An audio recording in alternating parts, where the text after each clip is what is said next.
നമുക്ക് 29-ലധികം രാജ്യങ്ങളുണ്ട്. എല്ലാ രാജ്യങ്ങളും എടുക്കുകയാണെങ്കിൽ നഴ്സിംഗ് പ്രോഗ്രാം ട്രെൻഡിങ് ലിസ്റ്റിലാണ്. ലാസ്റ്റ് ഇയറിലെ ഏറ്റവും വലിയ കൺസേൺ ആയിരുന്നു വിസ റിജക്ഷൻ എന്നുള്ളത്. ഇതൊരു സ്റ്റഡി അബ്രോഡ് കൺസൾട്ടൻസിയുടെ മാത്രം കാര്യമല്ല, എല്ലാവരുടെയും കാര്യം എടുക്കുകയാണെങ്കിലും സ്റ്റുഡൻസ് എപ്പോഴും ഈ പർട്ടിക്കുലർ കൗൺസിലറായിട്ട് അല്ലെങ്കിൽ പർട്ടിക്കുലർ ഏജൻസുമായിട്ട് എപ്പോഴും ഒരു സൈഡ് ബൈ സൈഡായിട്ട് നിൽക്കണം. അതുകൊണ്ടാണ് ഈ പർട്ടിക്കുലർ യൂണിവേഴ്സിറ്റീസിൽ അല്ലെങ്കിൽ പർട്ടിക്കുലർ ഇമിഗ്രേഷൻസ് എപ്പോഴും റൂൾസ് സ്ട്രിക്റ്റ് ആക്കുന്നത്. ഓഫർ കിട്ടാൻ ഒരു ടാക് ടൈം ഉണ്ട്. ആ ടാക് ടൈമിന് വേണ്ടിയിട്ട് നമ്മൾ വെയിറ്റ് ചെയ്യാം. നെക്സ്റ്റ് ഇൻടേക്ക് എപ്പോഴാണ്? ഇനി ഈ നെക്സ്റ്റ് ഇൻടേക്കിലൂടെ നമ്മൾ എപ്പോൾ ആപ്ലിക്കേഷൻ പ്രോസസ്സ് സ്റ്റാർട്ട് ചെയ്യണം? ആപ്ലിക്കേഷൻ്റെ സമയത്തും വിസയുടെ സമയത്തും ഒക്കെ സ്റ്റുഡൻസ് ചെയ്യുന്ന ഒരു മിസ്റ്റേക്ക് എന്താണെന്ന് ചോദിച്ചു കഴിഞ്ഞാൽ, hi everyone, welcome to entry fly. This is Shelson Mathew, your admission manager. 2026 ആയി ന്യൂ ഇയർ സെലിബ്രേറ്റ് ചെയ്ത് കഴിഞ്ഞിട്ടുണ്ട് നമുക്കപ്പം എബ്രോഡ് സ്റ്റഡീസ് നോക്കുന്ന ഡിഫറെൻറ്റ് സ്റ്റുഡൻസിന് കുറേ കൺസേൺസ് ഉണ്ടെന്ന് ഞാൻ അറിഞ്ഞു. സോ അതൊക്കെ അഡ്രസ്സ് ചെയ്യാനായിട്ടാണ് ഞാൻ ഇന്ന് ഈ വീഡിയോ ചെയ്യുന്നത്. എന്തുകൊണ്ട് വിദേശത്ത് പോയി പഠിക്കണമെന്നൊന്ന് ചോദിക്കുന്നവരോട് നമുക്കൊരൊറ്റ ആൻസർ മാത്രമേ, ആരോട് ചോദിച്ചാലും നമുക്ക് പറയാൻ പറ്റുന്നൊരു ആൻസറാണ്, നമുക്കൊരു ബെറ്റർ ലൈഫിന് വേണ്ടിയിട്ടാണ് നമ്മൾ പോകുന്നതെന്നുള്ളത്. അപ്പം നിങ്ങൾക്കറിയാലോ, ഒരു ബെറ്റർ ലൈഫ് കിട്ടാൻ വേണ്ടിയിട്ട് നമ്മൾ എന്തോരം സ്ട്രഗിൾ ചെയ്യണമെന്ന്. അപ്പം വിദേശ പഠനത്തിന് മാത്രം അതിനകത്തൊരു ചേഞ്ചസ് ഇല്ല. വിദേശ പഠനം എന്ന് പറയുമ്പോഴത്തേന് വ്യക്തമായ പ്ലാനോടുകൂടി വ്യക്തമായ റിസർച്ചോടുകൂടി മാത്രമേ വിദേശ പഠനം എന്ന് പറയുന്ന ഒരു ഓപ്ഷൻ സാധ്യമാകത്തുള്ളൂ. നമുക്ക് ആദ്യം തന്നെ സ്വയമായിട്ട് സെൽഫായിട്ട് നമ്മളൊന്ന് അനലൈസ് ചെയ്യുക. സെൽഫായിട്ട് നമ്മൾ പഠിക്കാൻ പോകുന്ന പ്രോഗ്രാം എന്താണ്, നമുക്ക് എത്രത്തോളം പെർസെൻറ്റേജ് ഉണ്ട്. ഇഫ് പെർസെൻറ്റേജ് ലെസ് ആയ ഒരു സ്റ്റുഡൻറ്റ് വന്നിട്ട് ഹൈ റാങ്കുള്ള ഒരു യൂണിവേഴ്സിറ്റി വേണമെന്ന് പറഞ്ഞാൽ ഒരിക്കൽ പോലും ഒരു ഏജൻസിനും കൊടുക്കാൻ പറ്റില്ല. ആ യൂണിവേഴ്സിറ്റിക്ക് അതിൻ്റെതായ റിക്വയർമെൻ്റ് ഉണ്ട്. അപ്പം ഇതേ സമയത്ത് തന്നെ പെർസെൻറ്റേജ് കൂടിയ ഒരു സ്റ്റുഡൻറ്റ് വന്നിട്ട് ഇന്ന യൂണിവേഴ്സിറ്റി ഡിമാൻഡ് ചെയ്ത് കഴിഞ്ഞ് കഴിഞ്ഞാൽ അതിനും റിക്വയർമെൻറ്റ് നോക്കി മാത്രമാണ് ഈ യൂണിവേഴ്സിറ്റികൾ അഡ്മിഷൻസും കാര്യങ്ങളും കൊടുക്കുന്നത്. അതിനെയാണ് പറയുന്നത് വ്യക്തമായ പ്ലാനിങ്. എങ്ങനെ നമുക്ക് ഈ വ്യക്തമായ പ്ലാനിങ് ചെയ്യാമെന്നുള്ളത്, അതായത് എങ്ങനെ നമുക്ക് റിസർച്ച് ചെയ്യാമെന്നുള്ളതാണ്. നമ്മളിപ്പം എന്തായാലും പുറത്തേക്ക് പോകുന്ന സ്റ്റുഡൻസിന്റെ ബേസിക് റിക്വയർമെന്റ് എന്ന് പറയുന്നത് 12th സ്റ്റാൻഡേർഡ് ആണ്.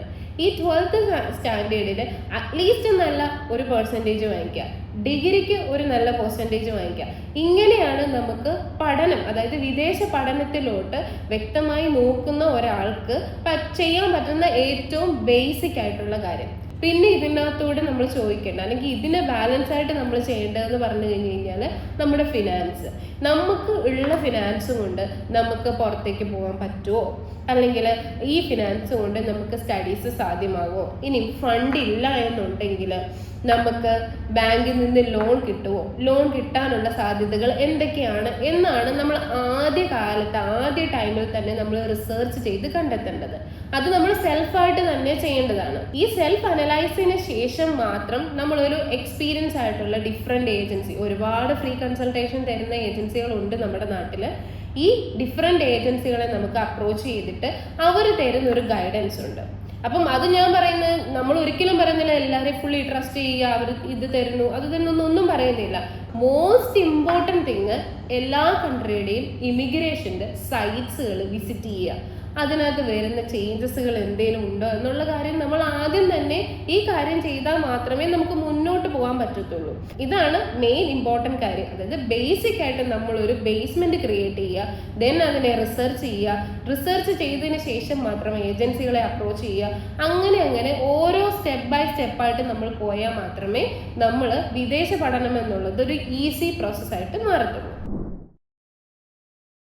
2026 സ്റ്റഡി അബ്രോഡ് പ്ലാൻ ചെയ്യാനായിട്ട് ഏറ്റവും ബെറ്റർ ആയിട്ടുള്ള കൺട്രീസ് ഏതെന്ന് ചോദിച്ചു കഴിഞ്ഞാൽ നമുക്ക് ഈസി ആയിട്ട് പറയാൻ പറ്റും. UK ഉണ്ട്, ഓസ്ട്രേലിയ ഉണ്ട്, ന്യൂസിലൻഡ് ഉണ്ട്, അയർലൻഡ് ഉണ്ട്, ജർമ്മനി, പിന്നെ ചില ഷെങ്കൻ കൺട്രീസും ഉണ്ട്.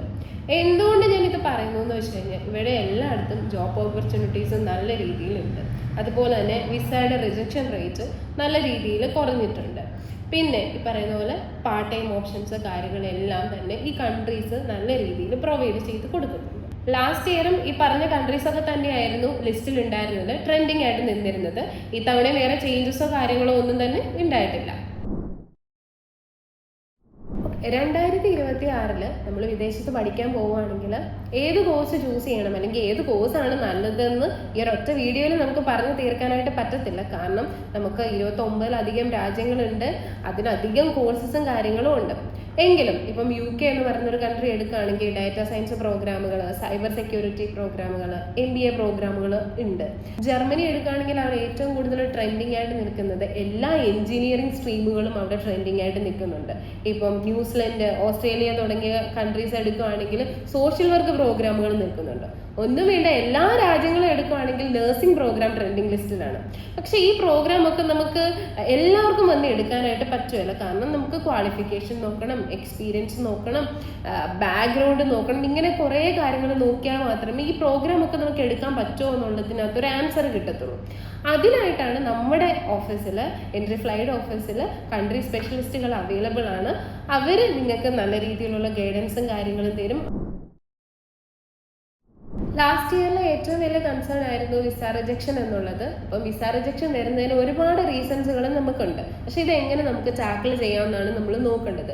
വിസ റിജക്ഷന് വരുന്നതിൻ്റെ റീസൺസ് എന്ന് പറയുന്നത് ക്വാളിഫിക്കേഷൻ്റെ പ്രശ്നം വരാറുണ്ട്, ഇൻകംപ്ലീറ്റ് ആയിട്ടുള്ള ആപ്ലിക്കേഷൻസിൻ്റെ പ്രശ്നം വരാറുണ്ട്, പിന്നെ ഫിനാൻസിൻ്റെ റീസൺ വരാറുണ്ട്.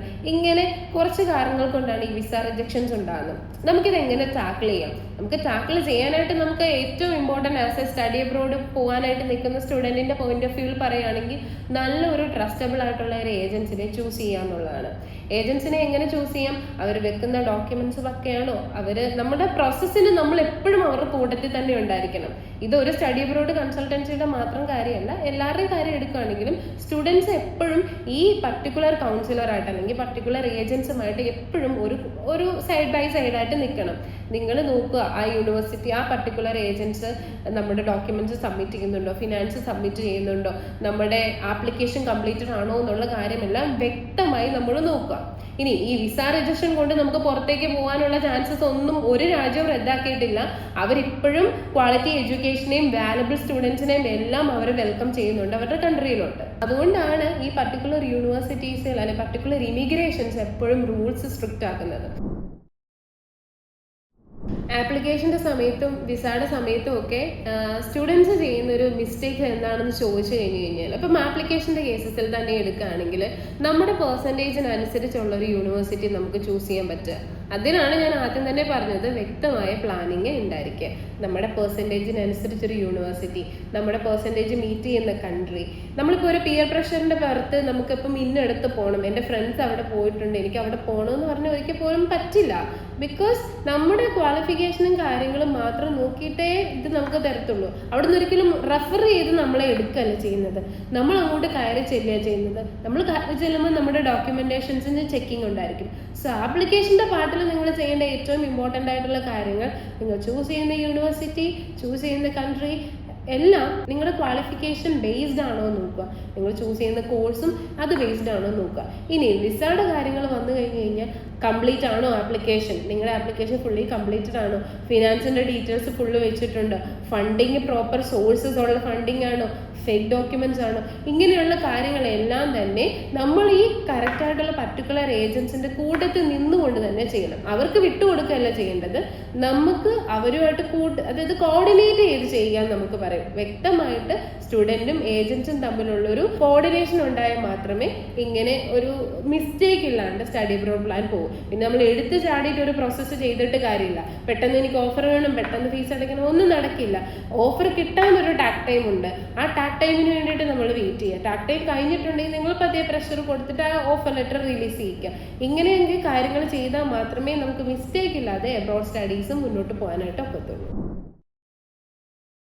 സോ ഇനി നെക്സ്റ്റ് ഇൻടേക്ക് എപ്പോഴാണ്? ഇനി ഈ നെക്സ്റ്റ് ഇൻടേക്കിലൂടെ നമ്മൾ എപ്പോൾ ആപ്ലിക്കേഷൻ പ്രോസസ്സ് സ്റ്റാർട്ട് ചെയ്യണം? ഇപ്പോൾ ഏകദേശം നമ്മൾ ജനുവരി ഇൻടേക്ക് നമ്മൾ കംപ്ലീറ്റ് ചെയ്ത് കഴിഞ്ഞു. ഇനി വരുന്ന മിഡ് ഇൻടേക്കാണ്. മിഡ് ഇൻടേക്ക് എന്ന് പറയുമ്പോഴത്തേന് March, April, May, June, July ഇൻടേക്കിലാണ് നമ്മൾ മിഡ് ഇൻടേക്ക് എന്ന് പറയുന്നത്.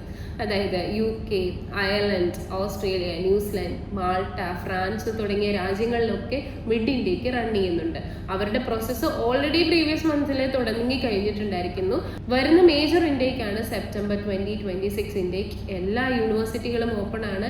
എല്ലാ യൂണിവേഴ്സിറ്റികളിലെ ഡിഫറെൻറ്റ് കോഴ്സസുകളെല്ലാം ഓപ്പൺ ആണ്. അതിൻ്റെ പ്രോസസ്സ് ഇപ്പം ജർമ്മനി പോലത്തെ കൺട്രിയാണ് നമ്മൾ നോക്കുന്നതെങ്കിൽ അതിൻ്റെ പ്രോസസ്സ് നമ്മൾ ഇതിനകത്ത് ഉൾപ്പെടുത്തി ഏറ്റവും പെട്ടെന്ന് തന്നെ നമ്മൾ ചെയ്യണം. ബിക്കോസ് എപ്പോഴും ഒരുപാട് ഓപ്പർച്യൂണിറ്റീസുകളും ഒരുപാട് സ്റ്റുഡൻസും വെയിറ്റ് ചെയ്യുന്ന ഒരു ഇൻടേക്കാണ് ഈ സെപ്റ്റംബർ ഇൻടേക്ക് എന്ന് പറയുന്നത്. സോ ഇതിന് ബേസിക് ആയിട്ട് വേണ്ടത് ഒരു പ്രിപ്പറേഷൻ ആണ്. പ്രിപ്പയർ ചെയ്തതിന് ശേഷം നിങ്ങൾക്ക് എന്തെങ്കിലും മിസ്സിംഗ് കാര്യങ്ങൾ ഫീൽ ചെയ്യുന്നുണ്ടെങ്കിൽ നിങ്ങൾക്ക് ഒരുപാട് ഫ്രീ കൺസൾട്ടേഷൻ, അതായത് എൻട്രി ഫ്ലൈ പോലത്തെ ഉള്ള ഒരുപാട് ഏജൻസികൾ ഫ്രീ കൺസൾട്ടേഷൻ പ്രൊവൈഡ് ചെയ്യുന്നുണ്ട്.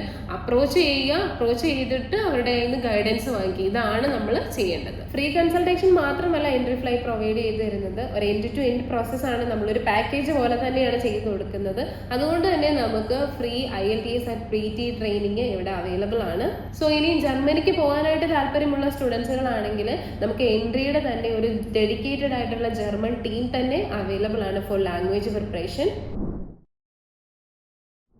പിന്നെ ഒരു കൺസേൺ ആണ് ജർമ്മൻ പഠിക്കാതെ തന്നെ ജർമ്മനിയിലേക്ക് പോകാമെന്നൊരു ഓപ്ഷൻ വരുന്നത്. സോ ഏകദേശം അതിൻ്റെ ഒരു റിയാലിറ്റി നമുക്കൊന്ന് ചെക്ക് ചെയ്യാം. അതിനായിട്ട് ഇന്ത്യയുടെ തന്നെ ജർമ്മൻ ടീമിൻ്റെ മെമ്പറായ മരിയ ജാക്കലിൻ ഇന്ന് അവൈലബിൾ ആണ്. സോ മരിയനെ നമുക്ക് വെൽക്കം ചെയ്യാം. മോസ്റ്റ് ഓഫ് ദ സ്റ്റുഡൻറ്റിന് ഒരു കൺസേൺ ആണ് ജർമ്മൻ ലാംഗ്വേജ് ഇല്ലാതെ തന്നെ ജർമ്മനിയിൽ പോയി പഠിക്കാമെന്നുള്ളത്. അപ്പം മരിയയുടെ അഭിപ്രായം എന്തായിരുന്നു അതിനെപ്പറ്റി? ആക്ച്വലി നമ്മൾ സ്റ്റുഡൻസിൻ്റെ പെർസ്പെക്റ്റീവ് എടുക്കുമ്പോഴേക്കും വിദേശത്ത് പോകുന്ന കുട്ടികൾ, ജർമ്മനിയിലേക്ക് പോകുന്ന കുട്ടികൾ മാസ്റ്റർ കോഴ്സസ് തിരഞ്ഞെടുക്കുമ്പോഴേക്കും ജർമ്മൻ ബേസ്ഡ് കോഴ്സ് ആണെങ്കിൽ അല്ലെങ്കിൽ ജർമ്മൻ മീഡിയം ഓഫ് ഇൻസ്ട്രക്ഷൻ ആണെങ്കിൽ നമുക്ക് അവിടെ ജർമ്മൻ ഉണ്ടെങ്കിൽ മാത്രമേ ട്രൈവ് ചെയ്യാൻ പറ്റുള്ളൂ. മറിച്ച് ഒരു ഇംഗ്ലീഷ് മീഡിയം ആണ് അല്ലെങ്കിൽ ഇംഗ്ലീഷ് മീഡിയം ഓഫ് ഇൻസ്ട്രക്ഷനിലൂടെയാണ് കോഴ്സുകൾ പോകുന്നതെങ്കിൽ അവിടെ ജർമ്മൻ്റെ ആവശ്യം വരുന്നില്ല. പക്ഷേ എങ്കിൽ പോലും നമ്മൾ ജർമ്മനിയിലേക്ക് പോകുമ്പോഴേക്കും അവിടെ നമ്മൾ ലോക്കൽസായിട്ട് ഇൻട്രാക്ട് ചെയ്യേണ്ടി വരും. ഫോർ എക്സാമ്പിൾ നിങ്ങൾക്കൊരു അസുഖമായി, അപ്പോൾ നിങ്ങൾക്ക് എവിടെ പോകണം? ഹോസ്പിറ്റൽസിൽ പോകണം. നിങ്ങൾക്ക് എന്തെങ്കിലും ഷോപ്പ് ചെയ്യണമെങ്കിൽ ഷോപ്പിംഗ് സൂപ്പർ മാർക്കറ്റ്സിൽ പോകണം. ഒരു റെയിൽവേ ടിക്കറ്റ് ബുക്ക് ചെയ്യണമെങ്കിൽ. സോ ഇങ്ങനെയുള്ള ഇൻട്രാക്ഷൻസ് എല്ലാം നടക്കുന്നത് ലാംഗ്വേജ് ഓഫ് മീഡിയം എന്ന് പറയുന്നത് ജർമ്മനിലാണ്. പ്രത്യേകിച്ച് ഒരു ഫോം ഫില്ല് ചെയ്യണമെങ്കിൽ പോലും നിങ്ങൾക്ക് അറ്റ്ലീസ്റ്റ് ഒരു A2 level of German comprehension വേണം. എങ്കിൽ മാത്രമേ നിങ്ങൾക്ക് ജർമ്മനിയിൽ ഡ്രൈവ് ചെയ്യാൻ പറ്റും. സോ അതുകൊണ്ട് നമ്മൾ എന്താ ചെയ്യേണ്ടത്? ജർമ്മൻ പഠിച്ച് തന്നെ ഇങ്ങോട്ട് പോവുക, ജർമ്മനിയിലേക്ക് പോവുക. ജർമ്മൻ ഇല്ലാതെ ജർമ്മനിയിൽ പോയിട്ടുണ്ടെങ്കിൽ നിങ്ങൾക്ക് സർവൈവ് ചെയ്യാനുള്ളൊരു ബുദ്ധിമുട്ടായിരിക്കും. ലാംഗ്വേജ് ആഫ്റ്റർ ഓൾ അതൊരു മീഡിയം ഓഫ് കമ്മ്യൂണിക്കേഷൻ ആണ്, ഒരു ടൂൾ ഓഫ് കമ്മ്യൂണിക്കേഷൻ ആണ്. സോ നിങ്ങൾക്ക് അവിടെ സർവൈവ് ചെയ്യണമെന്നാണെങ്കിൽ ജർമ്മൻ മസ്റ്റാണ്. സോ നമ്മുടെ പോയിന്റ് ഓഫ് വ്യൂവിൽ പറയുകയാണെങ്കിൽ ജർമ്മൻ ലാംഗ്വേജ് ഉള്ള കോഴ്സസ് ആണ് നമ്മൾ പഠിക്കാൻ പോകുന്നതെങ്കിൽ ഒബ്വിയസ്ലി ജർമ്മൻ ലാംഗ്വേജ് എടുക്കുക എന്നുള്ള കാര്യം വ്യക്തമായിട്ട് പറഞ്ഞിട്ടുണ്ട്. എങ്കിലും എടുക്കുക അധികം സ്റ്റുഡൻസിന് പുറത്തേക്ക് പോകാൻ പറ്റും. പക്ഷെ നിങ്ങൾക്ക് ബേസിക് ആയിട്ട് അവിടെ ചെന്ന് ഒരു ബുദ്ധിമുട്ടും ഉണ്ടാകാതിരിക്കാനായിട്ട് ജർമ്മൻ ലാംഗ്വേജ് ഒരു ഇമ്പോർട്ടൻറ്റ് ഫാക്ടറായിട്ട് കണ്ടിട്ട് നിങ്ങളത് പഠിക്കുക, അതിന് വേണ്ടിയിട്ട് പരിശ്രമിക്കുക. സോ അപ്പോൾ ഇത്രയൊക്കെ കൺസേൺസ് ആണ് നമുക്ക് സ്റ്റുഡൻസിൻ്റെ പാർട്ടിൽ നിന്ന് ഉണ്ടായിട്ടുള്ളത്. മോസ്റ്റ് ഓഫ് ദ ക്വസ്റ്റ്യൻസിന് ഞാൻ ആൻസർ ചെയ്തിട്ടുണ്ടെന്ന് വിശ്വസിക്കുന്നു. ഇനി ഇതിനകത്ത് ഞാൻ പറഞ്ഞതിനകത്ത് എന്തെങ്കിലും ഡൗട്ടോ കാര്യങ്ങളോ ഉണ്ടെങ്കിലോ ഇനി നിങ്ങൾക്ക് അറിയാനായിട്ട് എന്തെങ്കിലും കാര്യങ്ങളോ ഉണ്ടെങ്കിലോ ഡയറക്റ്റ് കോൺടാക്ട് ചെയ്യുക, അല്ലെങ്കിൽ നിങ്ങൾ ഇതിന് കമൻസ് ആയിട്ട് ചെയ്യുക. So thank you so much guys.